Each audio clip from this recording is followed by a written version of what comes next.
السلام عليكم ورحمة الله تعالى وبركاته. مساء الخير إخوتي. لايف على السريع كالعادة فيما يخص المناوشات التي آه وقعت في سيدي سالم بمدينة عنابة. راكم شفتوا على التواصل الاجتماعي وش راه صرا.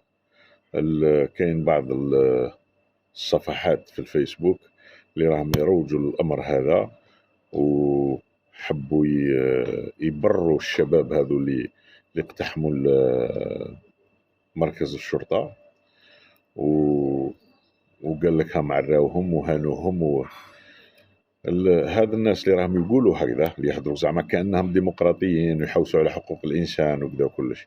أنا نقول لهم فاقوا، أو على بالنا بكم واش راكم تحوسوا. فهمت؟ هذا الشباب داروا غلطة يخلصوا بور سكيزون في، فهمت؟ ماشي يحكموا لي بارون تاع المخدرات ويروحوا يقتحموا اسمه مركز الشرطة باهي يطلقوا لي بارون تاع المخدرات. هذا راه منطق، هذا يقولوا. أنا شفت هذه وشفت تاع وهران ثاني كيف.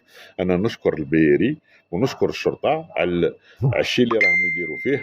وش هي تبقى حاجة واحدة اللي نزيد ندير فيها نداء للعدالة الجزائرية. لازم تضرب من يد من حديد. اللي دار يخلص بصح العقاب ما يكونش تعطيه عام و6 اشهر و18 شهر وعامين، اعطيه 10 سنين 15 سنه. نتهنوا من هذا الكلاب هذو اللي راهم يخمجوا لنا في ولادنا ويجيبوا لهم في الحبوب المهلوسه، ويجيبوا لهم في الدروغ، ويجيبوا لهم في الزبطه، ويجيبوا لهم في كوكايين، ويجيبوا لهم في اسمه. انا نشكر الشرطه ونشكر البيري، وهذا هو الدافع اللي خلى عبدو سمار يتكلم على بن الشيخ المدير العام للشرطة. هذا هو الشيء اللي خلاه باه يتهموا بكلام، وحب يوسخ الصورة تاعو باه يضربوا رئيس الجمهورية. انا نقول لكم خاوتي يفو فار تريز اتونسيون. هذا الناس اللي راهم يديروا الشباب هذو اللي راهم يتجرؤوا ويديروا حاجة كيما هذه، اللي يعقبوه العدالة، بصح العدالة لازم تضرب بضربة من حديد. لازم نردع لهذا الناس هذو لازم لهم يتعاقبوا عقاب شديد.